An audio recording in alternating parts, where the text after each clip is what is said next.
Welcome, everyone, to the Balance Patch League Challenge. Here, I'm June, joined by Sam Pletcher, and we are so honored to be bringing you the challenge here today from Allston, Massachusetts. I think we're going to go pretty quickly into talking about our two competitors' teams in round one. First, looking at Blake Williams' team. All right, and Blake here, we've got the Psy Spam core with Indeedee and Hatterene, but unlike most traditional Psy Spam, this is the male Indeedee with the Focus Sash. A lot faster, a lot more offensive, no follow me, but those expanding forces are going to hit a little harder. You've also got that multi-skill Dragonite with the loaded dice and scale shot as we've been seeing so much this regulation, and a Magmar, Ursaluna, and Kingambit to finish things off. Yeah, a couple really interesting things here. Of course, the wrong item on Hatterene. It should be Mind Plate over Twisted Spoon. And interesting to see the Ice Spinner on Dragonite on a team where you have Psychic Terrain. Yes, that fourth move on Dragonite is incredibly variable. We've seen things like Haze, we've seen things like Extreme Speed. The Ice Spinner being, again, a very unique tech when you have terrain on your own side, but also you're going to expect to see a lot of Rillaboom against this team. If you can Ice Spinner away that grassy terrain, you've got Rillaboom looking like a fish out of water. Oh yeah, and taking a look at his opponent, Muhammad's team, no Rillaboom on this side, but it is a team that Muhammad is very, very familiar with. We've seen him, I think he's been on stream at Balance Patch using this team or a variation of it already, but classic Rain, Friend Guard, dual screens, it's just a chore when you're trying to break through all of the defensive utility on Muhammad's side. This is as bulky as it gets. You've got Grimmsnarl to set up the screens. You've got the Archaludon and the Annihilate. Often run with a side beat-up Mon. In this case, you don't see that. But with the amount of bulk that they have and the screen support, they're going to be taking the hits anyways. They're going to be boosting that defense and the base power of Rage Fist. Another thing to call out here is the Politoed instead of the standard Pelipper's, the Rain Setter. That's because you've got the Vivillon as the flying type on his side, and you've got a Tailwind and Pollen Puff for even more support. Oh yeah, that Politoed also pure water typing, a little bit better defensively. Politoed naturally has much better defensive stats as well as the better defensive profile than your Pelipper, so if the goal is to just stick around on the field a long time, that's pretty solid. The other cool thing about Muhammad's team is, no Rillaboom to overwrite the terrain on Blake's side, but you do have the manual Misty Terrain from this Grimmsnarl. Could come into play, not a ton of status, but there is the Will-O-Wisp on Magmar that Blake could try to employ to slow down this Annihilate. But of course, between the Terrifier on Annihilate and the Misty Terrain option on Grimmsnarl, probably not going to be the easiest thing in the world to get that off. Yeah, we see a lot of stat boosting setup on Muhammad's side, especially with that Archaludon that's just known for setting up electro shots, getting stamina boost with its defense. And then if you look at Blake's team, you'll see that because the Dragonite opts to not run Haze, instead the status clearing method of choice is the Magmar with Clear Spog. Unfortunately, Archaludon is a Steel type and will be immune to those effects unless it's forced to Terra. Yeah, and just looking at Blake's potential answers to Muhammad's Archaludon, I don't see a great way through it immediately. Of course, there's the Ursaluna Blood Moon that just hits it very strong on the special side, but of course, with the Assault Vest on the Archaludon, not the easiest thing in the world to break, whether physically or specially. And especially if you start getting some stamina boosts, that Kingambit, while it can do some decent damage, does not have Sword Stance for Blake. Going to be tough to try to out-boost. As we see the leads here, it is that Archaludon right next to the Grimmsnarl for Muhammad, staring down the male Indeedee and the Magmar on Blake's side. Yeah, and the Indeedee Psychic Terrain is going to block any priority moves this Grimmsnarl is going for. But the thing about this Grimmsnarl is it doesn't actually have any priority moves that target the other side. Instead, it's got the Misty Terrain, which can overwrite the Indeedee's Psychic Surge, replace it with Misty Terrain, and then the Magmar, that's a supportive Pokemon. It's not doing a lot of damage. We'll see if Blake can move things around, try to put a little bit more offensive pressure on the field. But as things are, this Archaludon is sitting in a spot where it can really just start to stack up some boosts. Yeah, and while the Magmar traditionally is that more supportive Pokemon, an Overheat from a Magmar still does pretty solid damage at the cost of lowering your own special attack by 2 stages. Blake not opting to do that, though, will switch the Magmar immediately out into the Hatterene, trying to get that positioned into Psychic Terrain and bringing it in on the Grimmsnarl that goes for Light Screen. And really curious to see what the Archaludon decides to do here, as it will just snarl immediately, and it's faster than the male Indeedee, or at least moving first on this turn.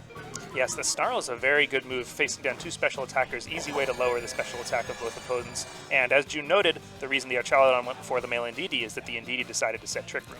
However, on Muhammad's side, the Grimmsnarl was able to set up Light Screen, which is going to reduce the damage output, and now it can just go for a Misty Terrain if it wants to, which will take away the option of a powerful Expanding Force. And even if there's no Misty Terrain coming up here to take away the spread Expanding Force, you're still clicking Expanding Force into a Dark type and a Steel type. And you're at -1. And you're at -1, and Light Screen is up. Yeah. That's a phenomenal first turn for Muhammad, at least to get the defensive setup on his side. Now, Blake showing why that Snarl on turn 1 maybe wasn't the freest click in the world, as Kingambit does switch in here, trying to catch another Snarl to activate the Define ability to boost its to boost its physical attack, rather, as the Misty Terrain does come out to reset the terrain, get rid of that Expanding Force option. Dazzling Gleam, yeah, the Archaludon just takes that very easily, even though it's a neutral hit. Yeah, this is getting very dangerous very quickly for Blake. Going for the Electro Shot manually with no rain, so that's going to force the Archaludon into a turn of charge. However, the decision not to click Snarl paying off as the Kingambit comes in, looking to snag a free +2 Defiant boost. But now, the Archaludon is kind of a sitting duck there. However, it does have that +1 defense. Grimmsnarl can set up a Reflect in front of the Kingambit. There's not a lot of damage coming out from Blake's side, even though he has his 2 more offensively oriented Pokemon on the field. Yeah, I am curious to see if Blake does lock in this low kick, how much that would even do to the Archaludon at +1 defense and with Reflect up. It's looking like we're not going to see the Reflect go up, and we're not going to see the low kick go into the Archaludon. Another stamina boost for that bridge, and an Iron Head instead into Grimmsnarl. Good play there, at least for Blake's side, preventing Reflect from going up for Muhammad. Very, very strong start. The issue, though, is you just left this Archaludon alone, and now it's clicking a +1 Electro Shot into your Hatterene. Yeah, this Archaludon is about to be just a complete menace. I think the only way Blake gets out of this is with a well-timed critical hit. Here comes the Politoed, which is going to set up the rain, making those Electro Shots not need a turn of charge. But at this point, I don't even know if Muhammad needs to go for that. There's Body Press threatening into the Kingambit. There's Flash Cannon threatening into the Hatterene. That Indeedee in the back is, a special attacker that's not going to do much to a team with Light Screen. I think this Archaludon is just kind of free to do whatever it wants. And even if Muhammad makes a couple, guesses wrong a little bit, or Blake plays really well, I think Muhammad's bought himself a lot of leeway with this setup. Oh, absolutely. I'm really struggling to see how Blake gets out of this without, as you mentioned, the critical hit. Again, I would love to see how much damage this low kick does do to the Archaludon. Famously a pretty heavy Pokemon. It's this Steel type, it's a bridge. But now is at +3 defense after 3 Dazzling Gleams. We'll keep boosting that, and the low kick. Oh my goodness. 20%. One thing about Archaludon is it looks a lot heavier than it is. I think canonically it's made of some steel alloy, whatever that means. It only has low kicks targeted into that Pokemon only have a base 80 power, as opposed to the 120 you might think of something that looks as heavy as it is. Okay, that would make a whole lot more sense. But now, at the very least, Blake can bring the Indeedee out. No more option to overwrite the terrain on Muhammad's side.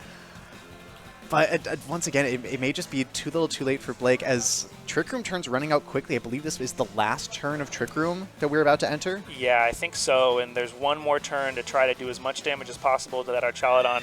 I also wonder if in the back Muhammad has that Vivillon waiting to Pollen Puff back up. The Archaludon's, its health is ticking down. It's taken some repeated hits here, but if Trick Room is up and you get that partner that can heal it, then all that work is going to be for naught. So this is Blake's last chance to really do some big damage, maybe a critical hit from the Hatterene's Dazzling Gleam. The Hatterene, remember, is at -1 from that very first turn, Snarl. Blake's instead opting to try to get as much damage as possible out of this Indeedee, going for the Terra Psychic Expanding Force. But again, we are in Trick Room, and we don't know for sure whether that Indeedee is actually going to be slower than the Archaludon. So here comes the Dazzling Gleam out of the Hatterene. Are we going to get a critical hit here? No. That did not maybe quite. 5%. And now if this Archaludon moves next, it does not. Okay, so the Indeedee is actually slower, but I think we would need a crit through this Light Screen in order to take out the Archaludon. Yeah, it should still do pretty good damage. The same type attack bonus, the double boost from the Terastallization into the Psychic type in Psychic Terrain. It is a spread move, though, and that's going to take a huge toll, as the Snarl is actually very solid for Muhammad, not taking any KOs that turn. Twisted Dimensions return to normal. We got confirmation that the Archaludon is at the least faster than both of Blake's Pokemon. The assumption is, of course, that Politoed is, at the very least faster than the Hatterene. very good option for Muhammad here just to take 2 KOs, and not a ton that Blake can do to stop that. Yeah, they'd have to find some way to get Trick Room up. Snarl is 95% accurate, so if Muhammad clicks that, there's a little risk that's in play. Here it comes. It's going to land into the Indeedee Protect, but I would imagine there's a double target coming out from the Politoed. It's not going to matter. Snarl connects on the Hatterene. It goes down, and now it's a 3 against 1. We don't even know what Muhammad's last Pokemon is. He's not going to need it. Yeah, although an instructive turn there. Of course, the odds very much in Muhammad's favor. 2 95% chances to hit that Snarl, as well as the 100% accurate Weather Ball. But there's always the chance that you double miss that Snarl, the Weather Ball only goes into 1 slot, Blake gets Trick Room back up, and now you have more opportunities to get the critical hit on the Archaludon that you need. I think a much safer turn there, just clicking Flash Cannon or Electro Shot, as well as that Weather Ball. Both of these Pokemon well in range, as we are going to see the Follow Me, and here is that Snarl miss into the Indeedee. It's going to keep it alive. We'll see what the Expanding Force does. We get confirmation that the Indeedee is faster than the Politoed, so when you're in kind of this garbage time end of the game here, it's nice to get some checks on damage rolls, speed calculations. Weather Ball is going to come out and do the Magmar. Despite the Eviolite, this is going to be a Rain, Stab, boosted Water Ball, Weather Ball, Water Weather Ball. And Water Ball. Water Ball works, I guess. Down goes the Magmar, and this game is over. Yeah, just really tough for Blake to find any footholds in that after that just extremely oppressive turn 1 from Muhammad. Getting the light screen, getting the double connect on Snarl into 2 special attackers as Trick Room goes up, and neither of those Pokemon have ways to hit the Archaludon super effectively. Just so difficult for Blake to come back after Muhammad got the massive advantage immediately, and credit to Muhammad for pressing that advantage and solving out all the turns of Trick Room, getting that win here in Game 1. Yeah, Muhammad didn't play any games. He just led Grimmsnarl Archaludon right away, set up the bulk, said, hey, here's what I'm going to do. What can you do to beat me? Now, what do you think Blake can do to beat him? I really think it is boiling down to that Ursaluna Blood Moon. That's the only Pokemon on Blake's side that can hit the Archaludon super effectively on the special side. It's a weaker defensive stat. Yes, the Kingambit can click Low Kick, but especially after Blake clicked a couple of Dazzling Gleams into the Archaludon, gave it the stamina boost on its defense, and the base 80 power Low Kick that you reminded myself and all of our wonderful fans at home of, it's really just not doing that much damage. And especially with Dragonite lacking Haze on Blake's side, really it just comes down to positioning that Ursaluna Blood Moon effectively so that you can deal with the Archaludon. I think that's the only way that Blake can really get through this Pokemon outside of some well-timed critical hits. I completely agree, and the Ursaluna Blood Moon's ground typing is actually going to play another role. In addition to giving the Earth Power Stab, it's immune to Electro Shot, which means that if it positions itself properly, the most the Archaludon can really do to it is maybe throw out a Flash Cannon that'll do maybe around half of its health unless it's got a boost, and the Body Press, unless it's got a bunch of stamina boosts, isn't going to do a bunch to the massive base defense of Ursaluna. Yeah. The challenge with that mode, of course, is figuring out the speed control and keeping it safe from the water-type attacks that the Politoed or the Tauros can throw at it. Yeah, the other challenge, though, is, as we saw in that first game, Muhammad loves clicking Snarl with his Archaludon. It's very difficult to switch in any Pokemon, especially special attackers, into Muhammad's team, because you know that Archaludon is likely going to be on the field every single turn, just like it was in that first game, and it's going to be clicking Snarl the majority of those turns. So trying to find the right position, whether that is having Kingambit on the field to deter a Snarl because of the Defiant boosts, some way that you can get Ursaluna Blood Moon on the field safely, no special attack drops, and moving before the Archaludon. I agree. That's the window, right? And you gotta find some way to get that Ursaluna protected, maybe next to the Kingambit, maybe in Trick Room, whatever it takes to get one of those situations where even if the Ursaluna gets the special attack dropped, okay, now you have a +2 Kingambit. And here we see the exact same lead from Muhammad, and he's going to dare Blake to do something about it. We've got the Indeedee and the Kingambit coming out for Blake. And I do like this lead a lot more for Blake because, just like we'd mentioned, deters the Snarls. I would imagine Blake in the back has some of those strong special attackers. You do not want the Archaludon, and we are going to see right here, it is the 2 strongest special attackers, the Hatterene and the Ursaluna Blood Moon. Exactly the 2 Pokemon that I think Blake needs in this situation. Now, the decision here is, what do you do with Kingambit? We saw that he was considering switching that Pokemon out, could also threaten a lot of damage onto the Grimmsnarl immediately with an Iron Head.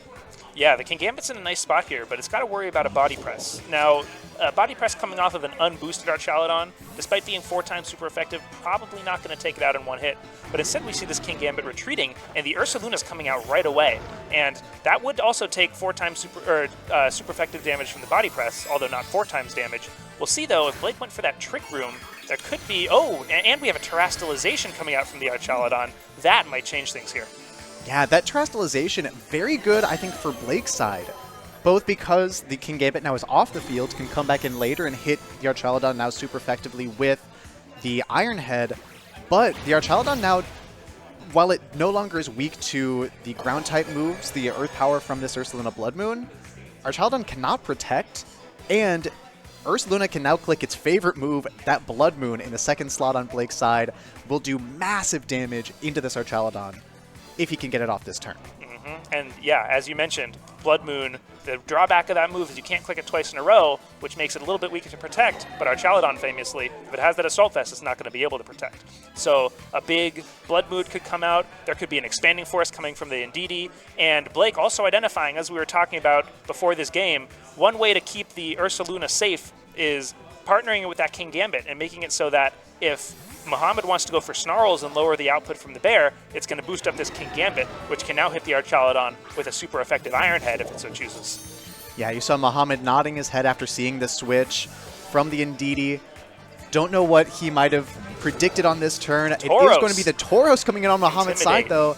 And now we see that speed interaction between the male Indeedee on Blake's side and the Archaludon on Muhammad's side really coming into play. Because the Indeedee for Blake is slower than the Archaludon, it switches out before the Archaludon for Muhammad, meaning the Intimidate goes into King Gambit, gives that an effective +1 boost for its attack, but the Mirror Herb on this Tauros, giving that Pokemon +2. Man, I love it. There's so many interactions here, but that +2 Tauros is not going to matter if it's staring down a Terra normal Blood Moon. I think Muhammad trying to switch out the Archaludon, the one way to keep it safe from that Blood Moon attack. And Spirit breaking into the Ursaluna, we find out that Grimmsnarl is actually the slowest thing on the field.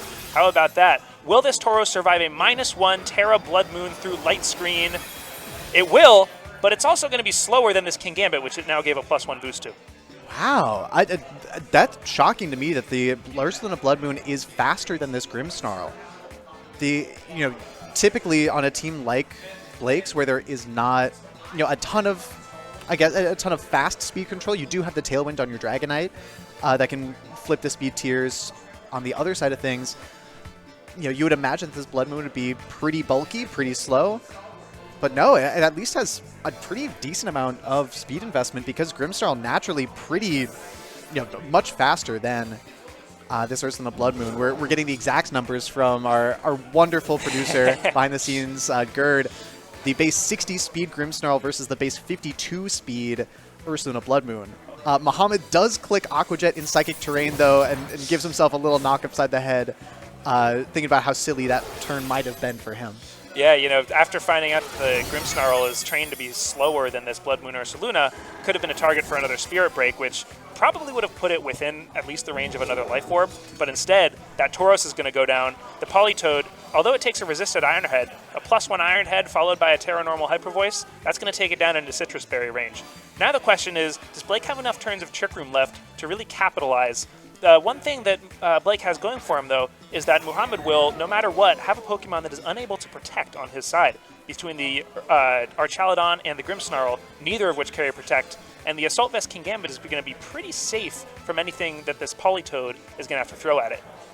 Yeah, these next 2 turns of Trick Room are very, very important. I think for Blake, yeah, do exactly what he's doing right here. You just start firing attacks into that Archaludon slot because you know it cannot protect. The Grimmsnarl will come in here. We are going to see now the speed interaction between Blake's King Gambit and his Ursaluna. The +1 Iron Head from King Gambit, more than enough to take care of this Grimmsnarl. Don't believe that critical hit mattered. And once again, Blake denying Reflect for Muhammad's side. Yeah, the no Reflect is big. Haze coming out from Politoed, and I mean, not a bad idea because you get rid of the +1 from King Gambit. but this Ursaluna Blood Moon's attack is just going to be free to go into the Politoed with the Terra and the Life Orb. That's going to take it out even through Light Screen. Now it's one Archaludon versus the world. Only one turn of Trick Room left, but Kingambit's going to be able to fire off a super effective Iron Head, and then there's an Indeedee in the back that I believe still has its Focus Sash intact. Yes, the Indeedee, Did it take I don't believe it took any damage on turn 1 because the Archaludon body pressed into the Kingambit slot that became the Blood Moon. Yes, and we do see now the confirmation is still at full health.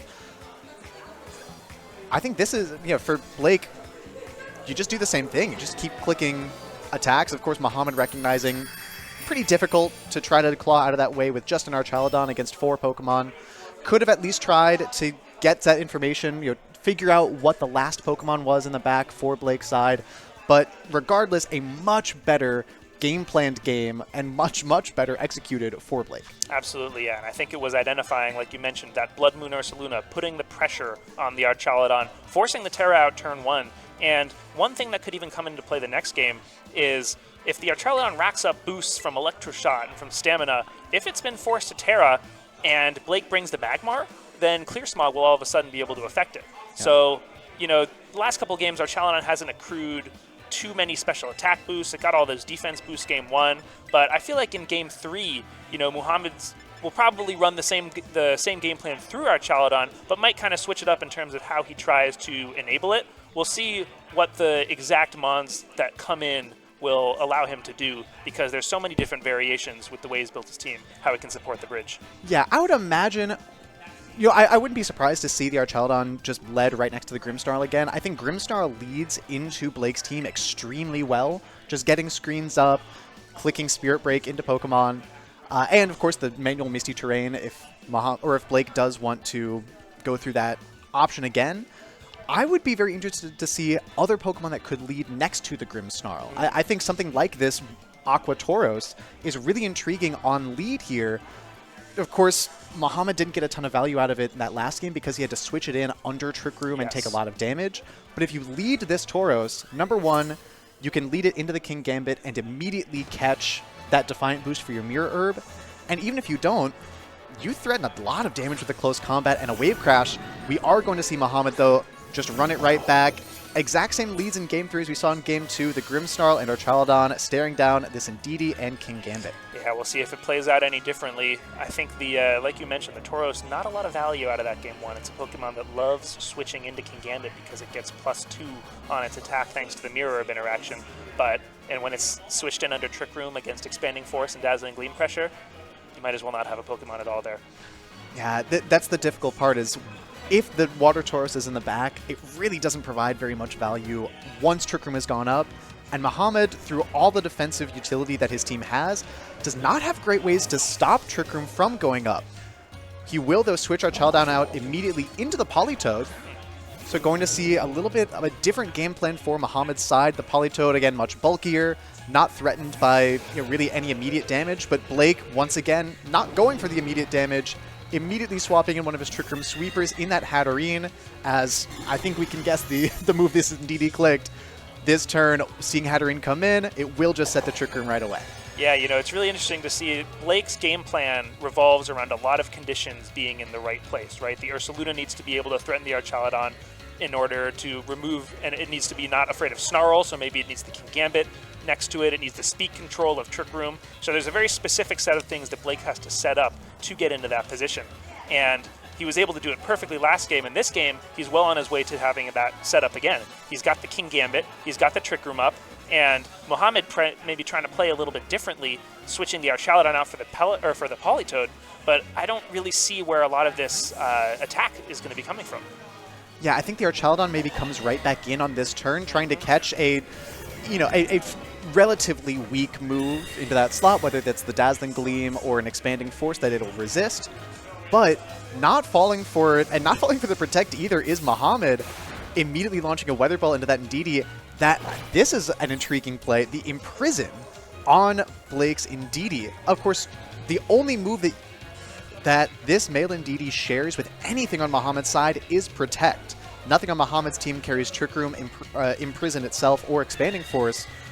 But now, Muhammad in a position where he cannot Protect, He does have his specially defensive Archaludon with the Assault Vest and the light screen up, but this Politoed and whatever might switch into that slot is really just a sitting duck as the Dazzling Gleam comes out, but with that light screen and no damage boosting item on the Hatterene for that Dazzling Gleam, not that much damage. Yeah, that was a really interesting protect from last turn. That is a very specially attack-invested Politoed. That Weather Ball is doing a lot of damage to both the Indeedee and the Hatterene. Archaludon is now just racking up stamina boosts from all these multi-hit attacks, and I think that's what you called when you were talking about the Archaludon switching back in, soaking up some weak attacks, getting those defense boosts, using Electro Shot, and now Blake's in trouble because he has only got a few turns of Trick Room left. He needs to be able to take this Archaludon out before it gets boosted up even further than that. He's going to get a free switch in here as the Hatterene's going to go down to an Electro Shot, but I really wonder if he could have done with maybe a little bit more offensive pressure on that first turn of Trick Room